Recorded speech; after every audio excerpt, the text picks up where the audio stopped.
I'm going to try to keep it short and sweet this week because this is a topic that some gamers just don't give a damn about and some players it just really cuts close to the bone with them. We're talking about pay to win this week.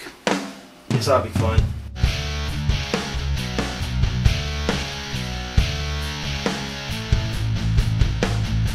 Gaming is a business. They're here to make money by entertaining us gamers.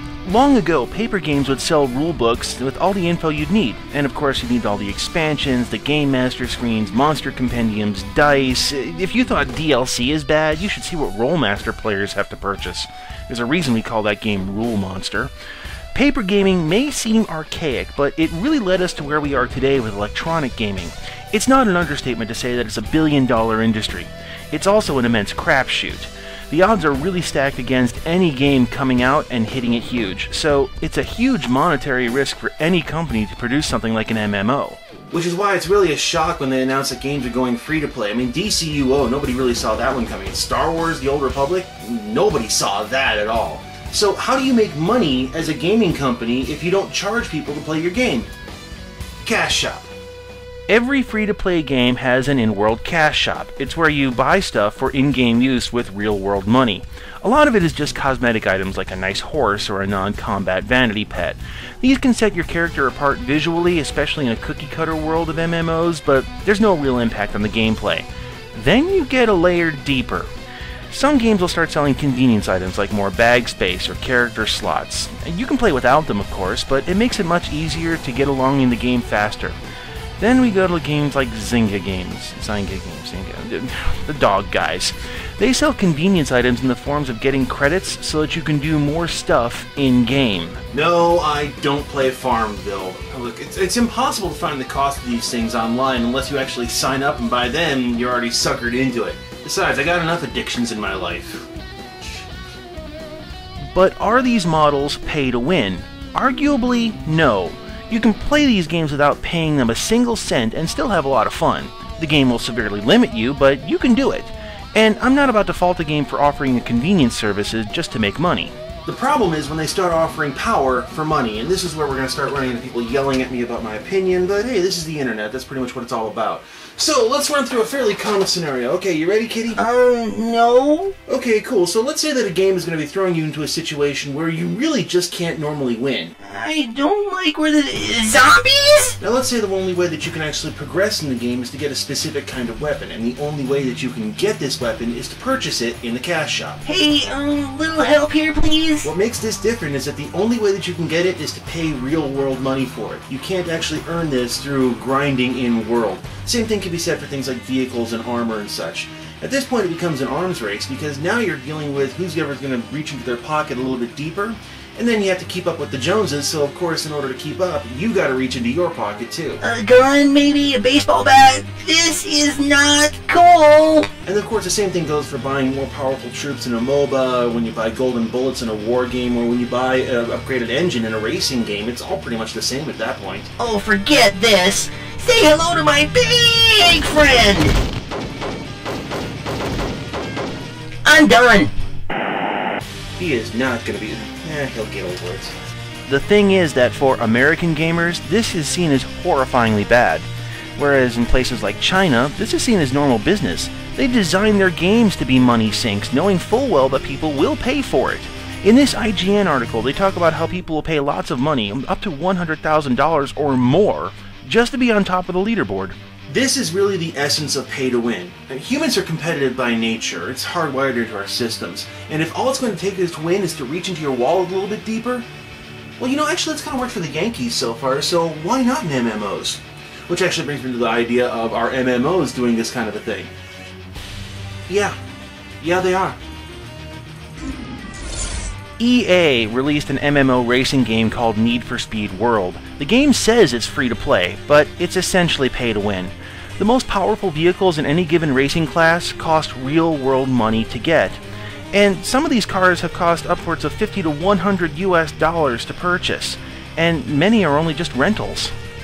I will say that unlike other MMOs, they actually tell you outright that this is going to cost you quite a bit of money. I mean, you can go right to their website, look right at the car sales, and see how much it's going to cost you in speed boost points.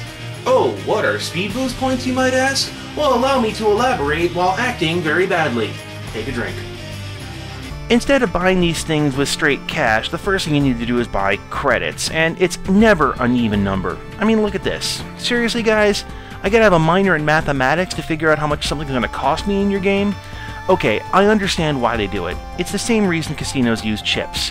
You're more likely to spend money if it's not real money. It's an abstract thing, it's a credit, it's a chip, it's not real money. I think it would serve the customer better if they had a real idea how much something costs and don't try to hide it behind getting the lowest common denominator between chips and cash, but okay, back to the items. Yeah, Need for Speed World, $100, virtual car. Not that this is the only one that does it. I'm also going to pick on World of Tanks here, considering I've been playing this game for a while and I think I've got a handle on it. Not a mastery of the game, but I've got a handle on it. Big difference. The game goes as far to admit that it's pay to win. To quote the CEO, of course, if you want to win a tournament, if you're competitive, if you play clan wars, if you want to be at the top, we think it's appropriate to expect a little bit of money from you. To that end, the game has literally gold bullets. You can buy more powerful ammunition with in-game gold that you purchase with real-world money. You can also get some tanks with real-world money, expendables to make you last longer on a battlefield, and of course you use it to buy stuff instead of grinding for it. This actually leads me to one of my gripes about World of Tanks. The game feels like it's punishing me for not giving them enough of my money. After every battle you get a readout screen that tells you how much coin and experience you got, and next to it is a reading of what you would have gotten had you paid the company a little extra money. Subtle, guys. This has led to a lot of players suggesting that the game has a bias to premium players, and I'm taking the CEO's quote to be an admission that it is pay to win, but only for the hardcore crowd. He does say that most casual players probably would not do this, but looking at Chinese MMOs and knowing how people work, hey, if it costs $10 to win a game, they'll do it. How do I know? Tell me if the hill's clear, I'll take it. Hill is not. Okay. Paintball is pretty much pay to win as well, and I say this with 2 decades of paintball experience under my belt. Okay.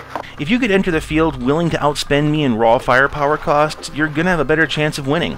I could also pick on softball, racing, swimming. Any sports that involves gear of any kind translates to people who will spend money on what they perceive as better in order to win.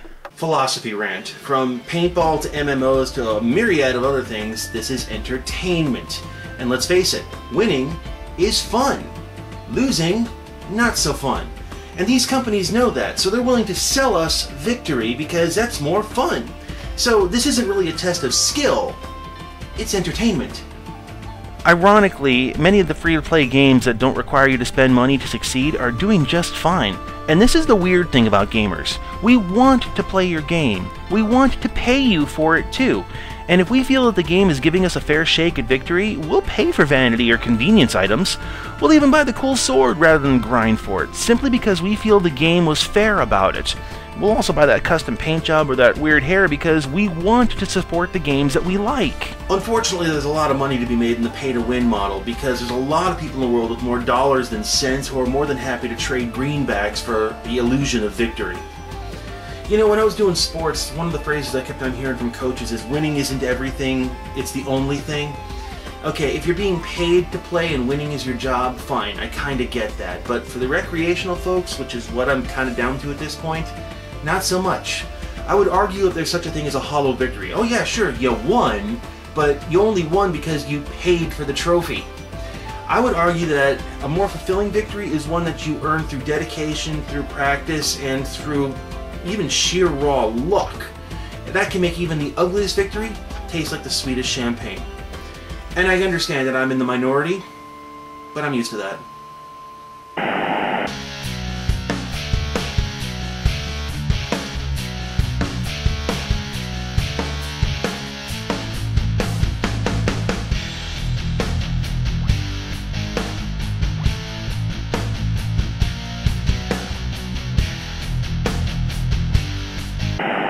Ready? Go. We should be safe. We should be safe. Go.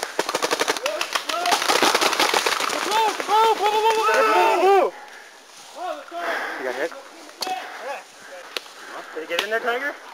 No, I got shot by my own guy. Yeah, I figured. Let's get the...